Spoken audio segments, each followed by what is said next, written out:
इंकलाब TV prime time news के स्वागतम।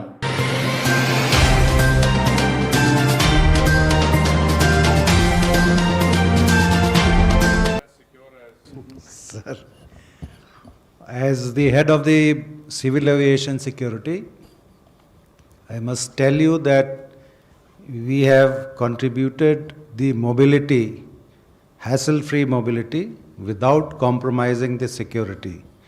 We have issued certain guidelines, and with the help of the airport operators, airline staff and all, the passengers are traveling without any hassle, and the security is almost contact-free security. The boarding passes are not stamped.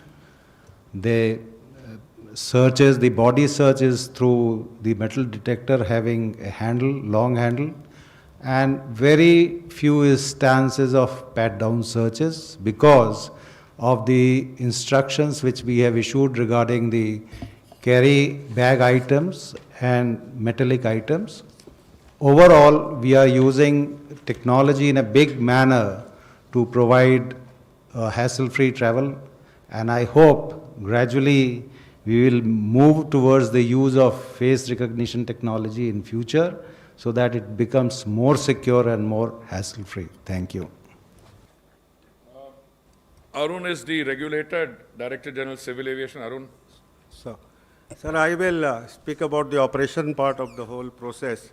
In fact, we were reasonably worried because the aircrafts were idle, they were parked, and 2 months, no maintenance, those kind of stuff. Even the pilots, some of their licenses had expired. So we really had to put in a lot of things in place, and we started putting experience in the cockpit. Some pilot who is current, we did not allow those pilots whose currency was not there. Similarly, from man to machine, we had to look into a lot of issues, sir, and fortunately it all has gone off very well. 25 days, almost glitch-free operations, and there's hardly any air turn back or even ground turn back also. And even our much maligned PW engines have stood the test. So God's grace, and if you recall, sir, we had that PIA event. They had also started and they had a crash in Pakistan. So fortunately for us, it has gone off well. Our pilots have responded very well. And hopefully as we take it forward, as we increase the level of operations, everything will be much better, safer, everything. Thank you, sir. You know, I just wanted to say something which we take for granted, those of us sitting here, that whether an aircraft is flying or not, under normal conditions, the fact is even when an aircraft is on ground, it still needs to be maintained. Because you can't be, you just leave the car, it's not like a car which can be, even a car if you leave it off after, not operational for 2 months, you might have to get the battery checked. No, but an aircraft every 3 days or so needs to be moved, you need to check the systems, etc. So there is a cost to these things. So your revenue stream may be down to virtually zero for many operators, but the cost is not there. Salaries have to be paid, you have to pay the parking charges unless Arvind is in a generous mood and he is going to, I know he is not, but that I'm only saying this in a lighter vein. But they are private airport operators. So all your cost, your meter is running without a revenue stream. Now, it's very important when you come out of a lockdown, you have to start operational. And that's the point, very valid point that the DGCA makes, that look, from that lockdown we've now come where we are running N number of flights. What is total number every day? About 700? 700 flights plus every day are running. They are carrying about 65, 70,000 passengers. We are hoping to increase this to 100, 150,000. Then we look at the next stage. Once we are at 50%, then we will have the confidence, other countries will open up, then we start the international operation. But even before that, we are thinking of producing what I call bilateral bubble arrangements. Like I mentioned, some countries, that's why we are running flights to the United States. We would like to be able to expand those so that, because, look, I fully sympathize with people who say कि आपने बोला 70 flight कर दी पूरा ticket. अरे भाई, अगर demand 300 flight किए तो हमने तो 70 ही किया है, but we also will do more as we in the coming few days we'll do more. So everybody who needs to fly will be able to fly till such time as we have full normal civil aviation conditions applying and all international flights as per schedule will operate. Well, now that my colleagues have, we'll take questions. I would request that please identify yourself. I've tried to anticipate most of the questions that I thought you might want to ask, but please feel free. We'll try and answer the questions. So I have got a few questions on WhatsApp. Can Yeah, I read please, them out to you, please. sir? But those questions which you got on WhatsApp may have come before we were speaking, or No, sir. During whilst the you were doing. Yeah, please, please. Sir, the first question is from Manju V. From 1 minute, 1 minute. Yeah. It's from Manju V. from Times of India. And the question is that airlines have continued to deny refunds for flights booked and cancelled in the past 2 weeks. Is the Ministry of Civil Aviation coming out with any advisory? Okay, let's take a few more. We'll answer them. Yeah. See, sir, the second question is, you have partly answered this also. When will the government allow international commercial flights to resume? Will it be in a phased manner? And by when will government allow airlines to increase capacity deployed for domestic flights, as currently it is limited to only 30%? Will the government remove fare cap for domestic flights after August 25th? And there's a third question, sir, that India is one of the very few major aviation markets in the world that hasn't bailed out its airlines after the pandemic. Several carriers are in financial trouble. Is there any plan to extend help to airlines? This is from Anurag Kotaki, Bloomberg News. Thank you very much. I am going to allow the technocrats to answer the question, but I want to just make one introductory comment. When you discuss these issues, all I can say is things are not always what they appear to be. Insofar as the refunds are concerned, we had issued initially an advisory and then a clear directive that any airline which has collected money during the lockdown when there should not have been, or any passenger whose travel has been affected on account of the imposition of the lockdown, the refund should be made. It's a very clear directive. Now, what happens is that we have been very clear as a directive, and it's something that the directive is enforceable. I mean, I have the Director General Civil Aviation here, he can enforce it. And many of them are complying. But there may be some issues which are not precisely black and white, okay? Because that's a complicated system. I request Secretary to explain a little more. Also the fact that this matter is now before the court and the court has provided direction. Secretary will explain this.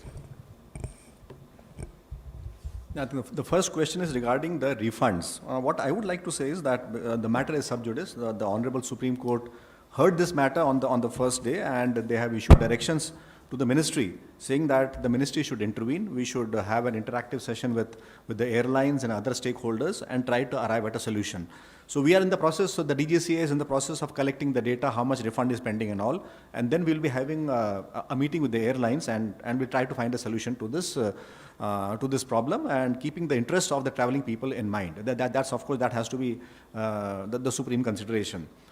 So the next question was opening of international operations. Now, Honorable Minister just mentioned that if international operations have to start, there have to be 3-4 conditions, preconditions to be fulfilled. One is both the countries at both the ends have to be ready. India has to be ready, and where we went to send the people or bring people, that end also the country has to be ready. Number 2 is there has to be traffic.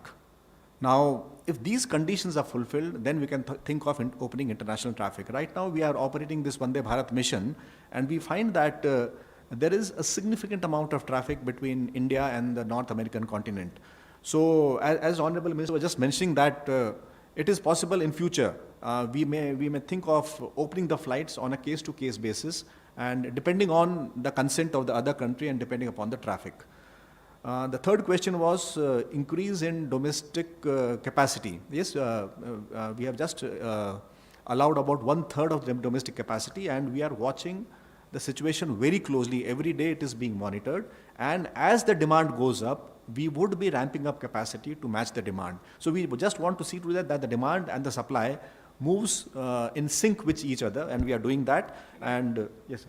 I just want to add, I think Secretary is being... Guarded, sir. Secretary is being somewhat guarded. See, what happens is, if you open up 33%, it's not that you are getting all 33%. I mean, all 100,000 are not flying.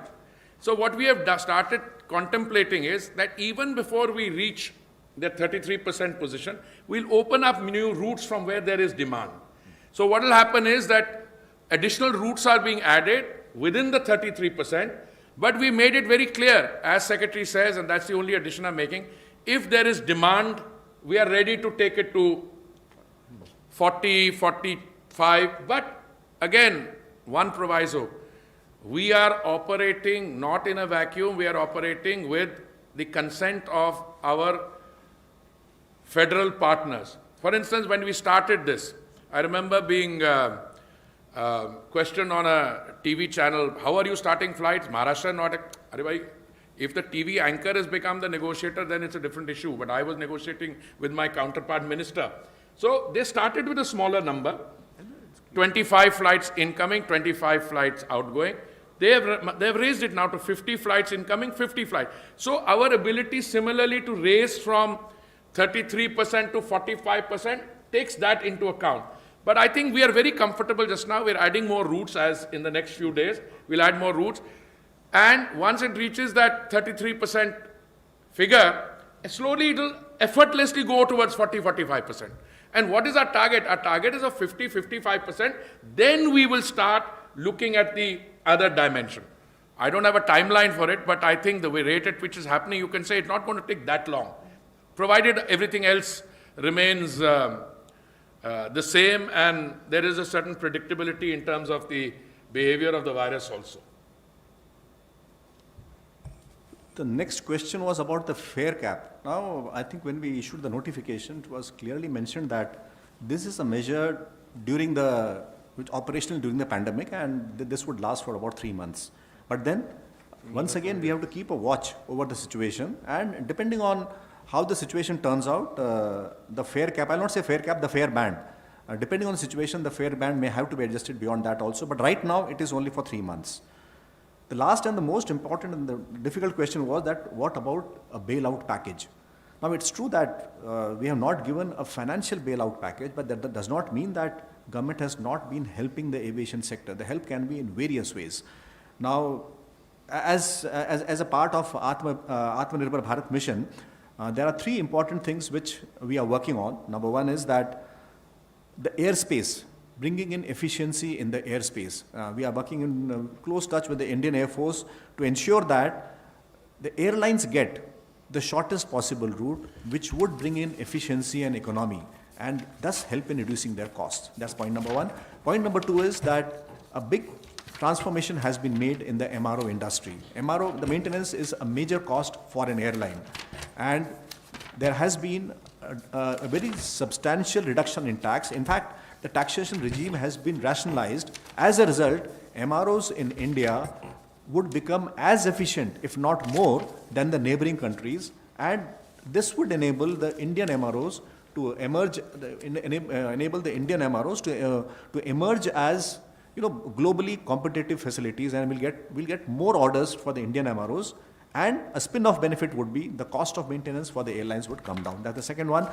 The third one which has been done is the PPP in airports. Now, the successful model of PPP, we have been having good experience. Now, this needs to be scaled up, and it has been decided that more number of airports, of airport authority would be taken up on PPP basis. Whenever an airport is taken up on a PPP basis, it is the efficiency which goes up, and this increase in efficiency is then transferred to the airlines. So these are the major steps which have been done to help the aviation sector. And in addition to that, there have been other changes. We are trying to bring down the other costs also. Now, one of the important costs on the fuel was a throughput charge. A throughput charge was something levied by the airports, which was increasing the cost of ATF to the airlines. This throughput charge has been abolished, as a result of which the cost of fuel has come down by about 2 to 3%. That's again a benefit to the airlines, and In the past, the excise duty on the ATF has been brought down, but that was done in 2018. And the proposal to bring ATF under GST is under consideration, and we'll be working on that. It requires a lot of consultations with the state governments and all. And the most important help I would say to the aviation we have done is that we have ensured that the domestic aviation starts coming up. And as you are seeing that, almost we are at 25% of the operations, and where no other country in the world is. And nothing is more important to aviation than making it fly. And we have ensured that the domestic operations start. India is a big market, and it is this big market, if we are able to tap, the aviation in India would be able to grow and thrive also. So the most important step from the government side has been to ensure that the domestic aviation takes off. So it cannot be said that no bailout package has been given. Number 52.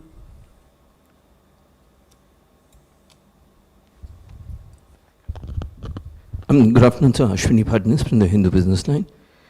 Two small questions. One, you mentioned 750 flights by private airlines and an additional 300 by Air India. How has this been decided? I mean, is there a tender? Is it on first come, first serve basis, or how? And secondly, sir, you mentioned about Kerala getting about 70,000 passengers. Is it possible to get a breakup of all the states and union territories and how many flights and passengers are accepted? In terms of the first question, I'll request Secretary Civil Aviation to show how it works. I have only one thing, that when you've got demand of this kind, there's room for participation for everyone. And our invitation for the private carriers to participate was there all along. Even when you asked me in the first time, we are doing for Air India, I said, I didn't want to at that stage say that we'd already asked them. But many of them told us that, look, we need a little time, And even when we started the operation, the private carriers preferred, and now I'm choosing my words, girl, they preferred to run charters rather than Vande Bharat. Because Vande Bharat is characterized by fixed fares, and especially it becomes very important when you are carrying out large-scale numbers, including from the Gulf, and these are people who have gone out as workers, labor, so on, and so on. It's very important for us to maintain. Whereas the charters are not hired by us. You understand? Charter can be hired by anyone. You may decide to go bring members of your family back. You can go to a private chartering company, and what financial arrangement you come with the charter company is entirely between you and the charter company. So if you're bringing back 100 people, what rate you work out with the airline, I suspect the charters earn more money than the Vande Bharat. So, but since Air India is a flag carrier, so this is a general point I want to make, but Pradeep will answer that. On the second one, I mean, the kind of statistics, how many out of, if a state gets 70,000, how many are from break, that's a state government can give you. We look at overall seeing, I mean, I've been told, I talked to my ambassador in the UAE, as part of my work. I mean, somebody I've known, so every 2-3 days I say, what's your number? Well, he was telling me now the charters are going by the hundreds, you understand? So, but whether they are chartered to place X or Y, that state government does. Who is there? What is the breakup? That my general feeling is state governments would maintain that. But we've done something very interesting. We've introduced a new skill data mapping scheme. What is it called? Swades, right? Swades, yeah. What we are doing is we are mapping from the place of origin to the place of destination. Name what are their skill sets. For instance, there may be people who have many years of experience in oil and gas. There may be people who are coming from the tourist industry. So that, and it's a very positive development, because not only the people coming in large numbers from outside, but people now moving within the country. Migrant labor, all. They'll ultimately all be part of a database. This will help them with social security, which will help them, incentivization for getting them back to their places of work, etc. But as I said, these are general comments. Pradeep, please answer the specifics. So I think the question asked is that how the distribution is being done. Now let me clarify one thing. This Vande Bharat mission is not a competitive effort between the airlines. It is a collaborative and a cooperative effort. That's point number one. which means that all are coming forward voluntarily to come and work in Vande Bharat. So when we started, the first charge, of course, was Air India. Air India was ready, they had the capacity, and so they started. And they fixed reasonable fares, and at those fares, fixed fares, the movement of passengers was being done. But as demand grew, now we ensured that airlines play to their strengths. What is the strength of Air India? The strength of Air India is long hauls. America, Europe, Australia, Hong Kong, China, and Tokyo. That's where is the strength of Air India. So these routes definitely are monopolized by Air India because we don't have a choice. But when we come to the short haul routes, let's take Gulf, let's take Singapore and all, the numbers are huge. And that's where we require efficiency and numbers. And that's where, once again, the private carriers, they have the strength over there. So we have offered these routes to the private carriers, but once again, the private carriers will not operate on market fares. They will be operating on predetermined fares, and these fares are comparable, if not exactly the same, to what Air India or Air India Express would be doing. So it is not a competitive effort, it's a collaborative effort, and all airlines are participating voluntarily. So numbers, it's a factual thing we'll be able to compile, and because this exercise, an important stakeholders in this is the receiving state. And when the receiving state says yes, it's a big protocol. The MEA has worked out a big protocol.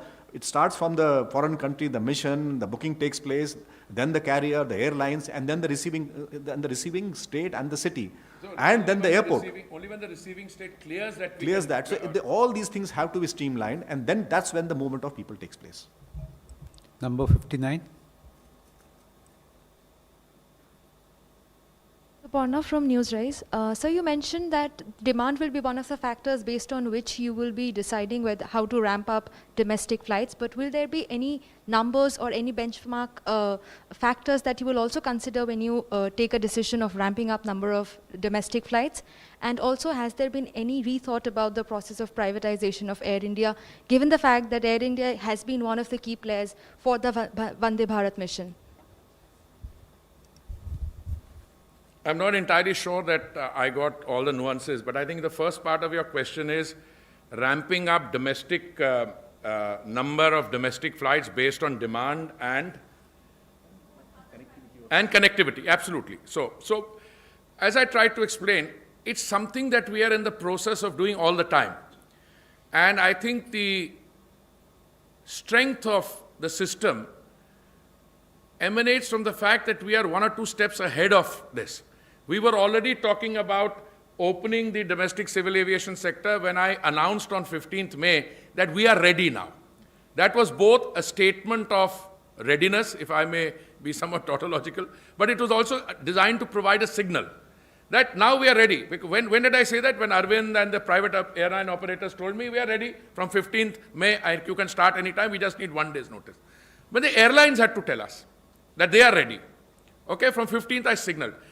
Then when we decided on the 22nd, I think we made the announcement that we would be starting from the 25th of May, we deliberately chose the figure of 33% because our sense was that after 2 months of a lockdown, the state governments may need some time to get used to the idea.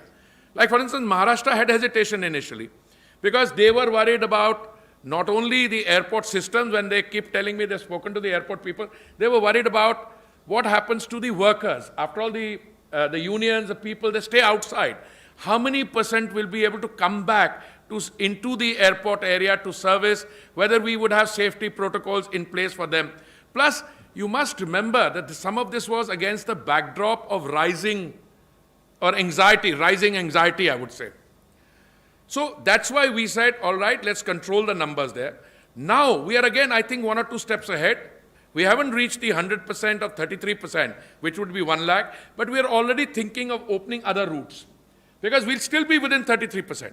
You know, we'll still be like, if for instance, I don't know, hypothetically, Dehradun khula hai, nahi khula? Some other place which is not open. Aurangabad in Maharashtra, not open yet, but we'll add it. Now we'll add the flights. I keep calling them all. We add new routes, plus where we are clearly seeing the demand, we increase the number of frequencies also. Now what that means is, for the next week or so, I think we can increase the frequencies, increase the number of places within the 33%. But as soon as you start reaching 100%, etc., and I've already today given the figure that we will be happy to cross 33% if the other stakeholders within the ecosystem are on board. And I think, so you'll slowly go through 45, 40, 45. Once you reach 50%, I think then, in my assessment, it's just my assessment, but I share it with my professional colleague, that's when you can reasonably start saying, "Arey bhai, now, if I were to get in normal civil aviation, international, just now you're flying what, how many times a week to US? 3 times, 4 times, 4 flights? 4 times a day. You have 4 flights a day. And if it was normal, it would be what, 6 flights a day? 6, 7. But then what would happen? The other airlines would also be flying. So what we are doing now is we are slowly, I think we will have to increase, and we would also be quite happy looking at the other airlines wanting to come in and look at what's there. Because if the demand is there, then we have to provide the service. And then you enter into what I call possibly an arrangement between point of departure here and a point of arrival there. But as I said, we've been 1 or 2 steps ahead, and I think we will be able to go past the 33% figure and into 40, 50 and starting off. But where the other end is not ready, for instance, or they have hesitation, obviously we cannot start the flights there. Within the country, I can tell you, by and large, I think the states have slowly increased. Some of them have written to us in the last few days that, we are a little worried about the number. Can you reduce the flights by a little? Others are adding. This is a process of, you feel your way through the terrain.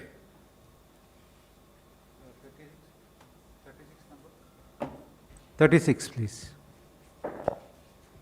Sir मेरा नाम सैयद आमिर हुसैन है, मैं news nation से हूँ। मेरा सवाल थोड़ा सा सर हटके है। अभी आपने देखा होगा कि चाइनीज़ प्रोडक्ट को लेकर के या चाइना के साथ जो हमारा क्लैश चल रहा है, उसमें ये देखा गया कि बहुत सारे ऐप्स जो हैं वो भारत इस्तेमाल कर रहा है। ख़ासतौर पर मिनिस्ट्री की अगर हम बात करें तो जूम पर कई बार हमने प्रेस कॉन्फ्रेंसेस देखी हैं। तो क्या मंत्रालय इस तरह की चीज़ों को लेकर के आगे अवेयर है? क्या मंत्रालय आगे आने वाली प्रेस कॉन्फ्रेंसेस को, जो कि सोशल डिस्टेंसिंग को लेकर अक्सर की जाती है, क्या ऐसे ऐप्स को इस्तेमाल करेगा? No, 1 minute.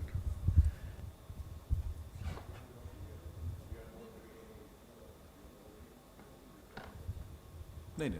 So basically, we are trying to use the NIC versions. There are various versions of NIC available. Those are being used for the video and all of that. Yeah.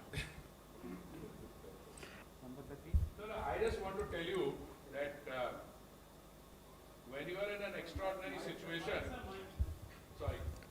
are in an extraordinary situation, you will also have an extraordinary response. जब ये महामारी के बाद ये जब शुरू हुआ कि हमें न्यू नॉर्मल था वीडियो कॉन्फ्रेंस में आपसे बात करनी, पहले तो हमने देखा कि वीसी पे जो चर्चा होती है वो कोई कॉन्फिडेंशियल नेचर की नहीं हो सकती, because you start with the presumption that it's a forum which as it is, I mean, if I'm having a press conference on Zoom, मतलब आप में से 400 बैठे हैं, पता नहीं और कौन सुन रहा है उसमें, in any case that's public domain, there's no issue there. बाकी ये जो apps की बात है, I don't think that's relevant here, but I personally feel that there's nothing like a direct interaction with you, because even there may be some problem in the audio sound, but we broadly know what's happening. Zoom पे कभी-कभी when I do a webinar, but अभी तो हम बहुत ज़्यादा NIC वाला इस्तेमाल कर रहे हैं वो. हाँ, तो अब क्या होता है कि कुछ थोड़ा वो टाइम लैग होता है किसी साउंड ऑडियो में etcetera. Sometimes you are left wondering whether you got across etcetera or not, but ये these are things we will fail through. और जो the other issue which mention recent developments, I with or without that we will adjust. Number 13.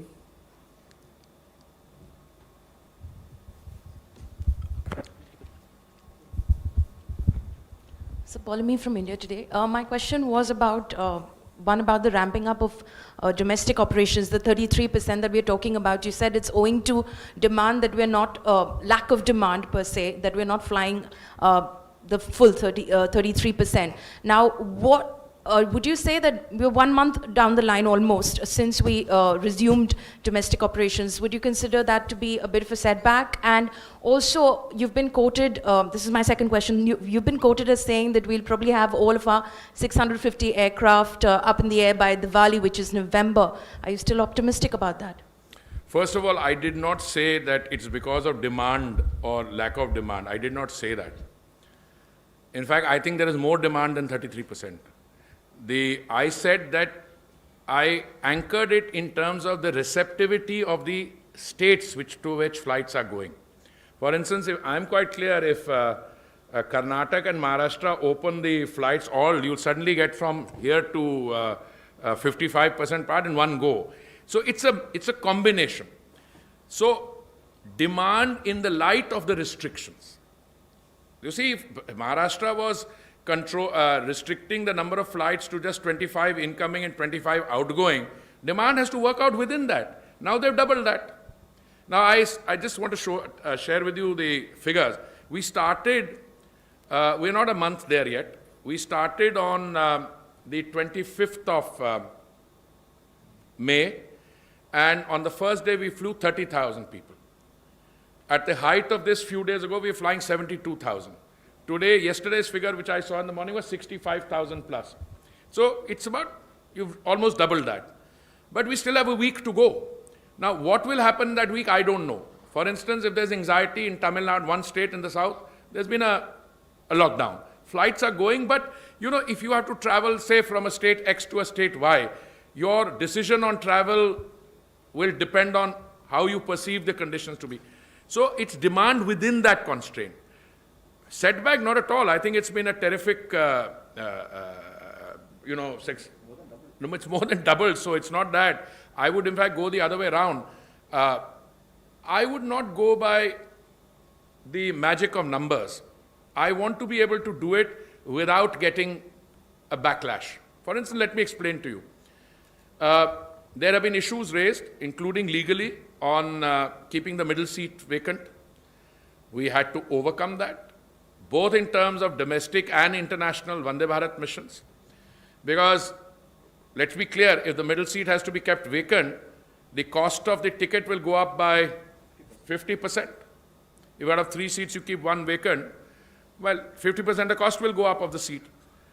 So the viability of an operation already in lockdown for 2 months. So considering all that, I would say both the numbers, fact that you're doing 70,000 now, and the fact that it's operating, everybody's coming. You see, it's not just the airlines, airports. Airports, revenue starts, then the ancillary industries which are dependent on that, I mean the taxis, the other services, etc. So you have to take it in the direction of more economic activity, and that is working. So I would in fact say that it's been a good story. 31. Also the... Sir, No. I saw CAPA or somebody saying that they will have, by the end of the day, they will have 2019 figures.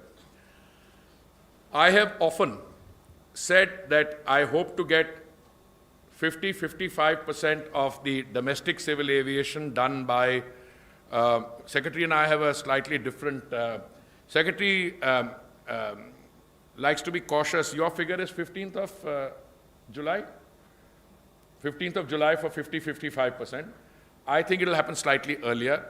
And once 50-55% are there, simultaneously before that, either as part of phase 4 of Vande Bharat or through a certain variant, we want to increase the number of international traffic.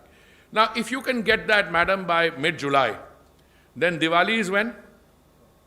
November. So I keep coming back to what I've been saying all along. Agar middle July tak you can get these basic things down, then you've got half of July, August, September, October, November. 4.5 months. If you want to take a bet, I'm not a betting man and I don't have much money either. But yes, I think the 2019 figures by the end of the year.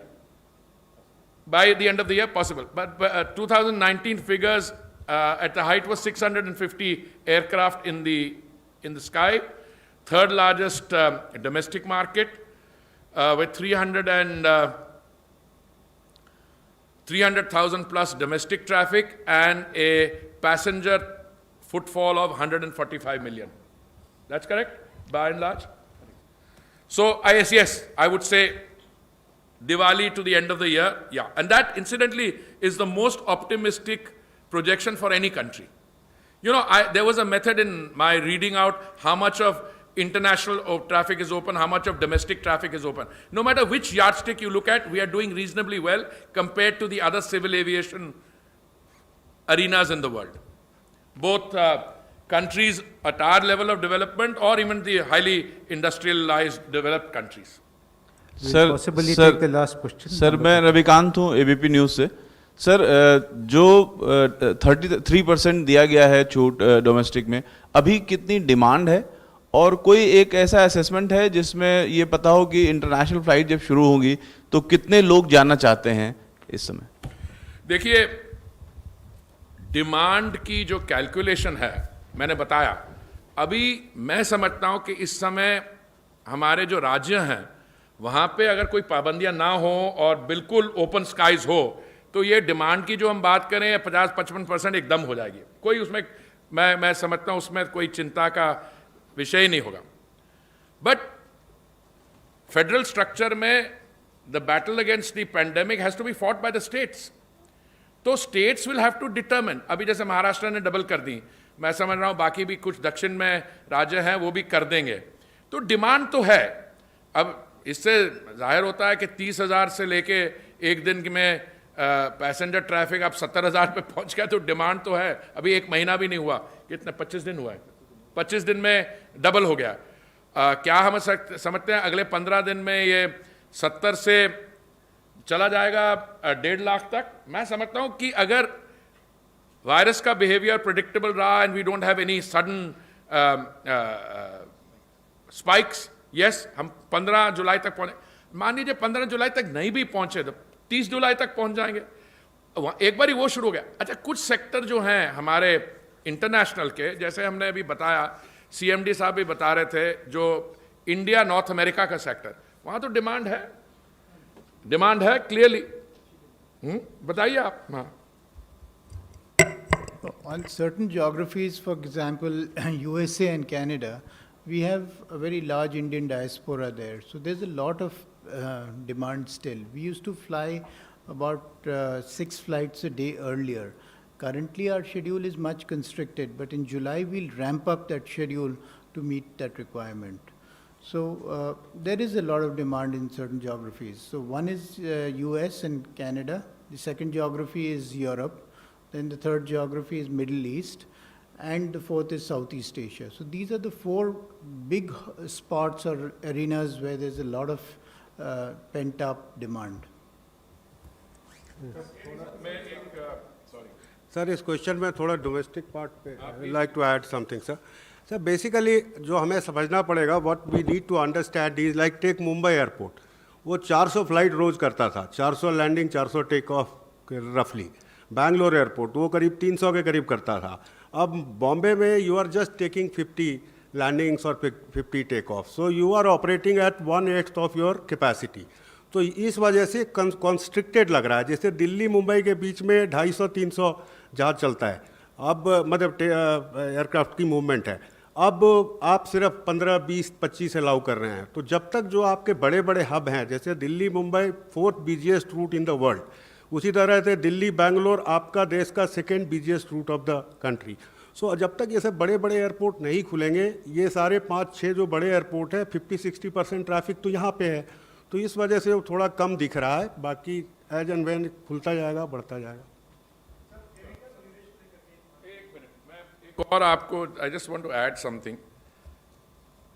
These flights were started in difficult situation, क्योंकि there was a lockdown, there were people stranded, so you could not run them on the basis of market prices.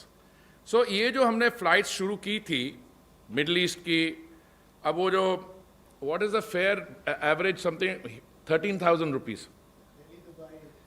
Delhi, Dubai is 13,000. Now many airlines would not find it viable to run at that this thing. कुछ तो so you know there's a barely break even for Air India. अच्छा, दूसरी जो हमने शुरू की थी India US, उसमें on an average we were charging 1 lakh, whereas the other carriers were charging more. Now when we ramp this up, अब जो चार्टर्स हुए they are not operating at 13,000, they are charging much more. तो अभी हमें ये देखना पड़ेगा कि when we go into the next phase of Vande Bharat, उसकी हम costing कैसे करें? Because once the numbers are increasing, देखिए, in one stage you could say that some of those larger routes were subsidizing the, where the numbers were very large but we were charging low. So we were in the process of taking decisions on those aspects also. But the idea is that if you increase the number of flights and the number of players also increases, then you can afford. But अभी क्या होता है, इनका एक जहाज यहाँ से मान लीजिए चलता है सैन फ्रांसिस्को के लिए, from Delhi hypothetically, 18 घंटे की फ्लाइट है, 16 घंटे की फ्लाइट है, वहां पे the aircraft has to be stationary on the ground 40 hours, which means there's a cost.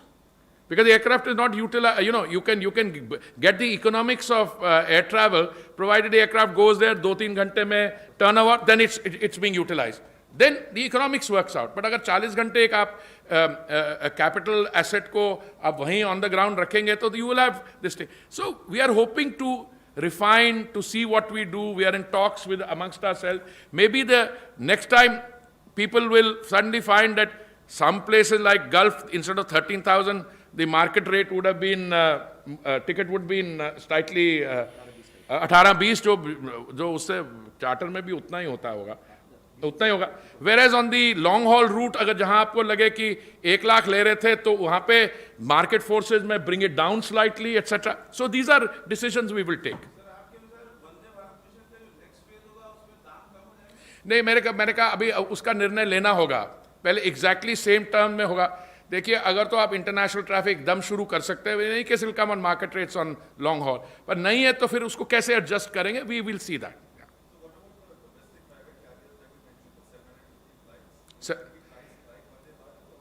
No, these are absolutely, these are on Vande Bharat.